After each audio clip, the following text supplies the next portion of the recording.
Welcome back, guys. I'm gonna be showing you how to remove background noise from your videos. Why do they doubt the kid? I'm about to prove them all wrong again.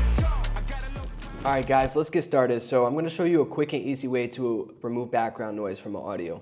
So in this audio file I've already attached, I was editing outside, recording, and you can hear a lot of wind in the background. So to get started, we're gonna go to the effects panel. We're gonna type in D-Reverb, and just so you can hear the difference as I apply the effect, I'm gonna hit play on the audio first for you to see. Now I'm gonna go to the move, and I'm gonna move it to the center.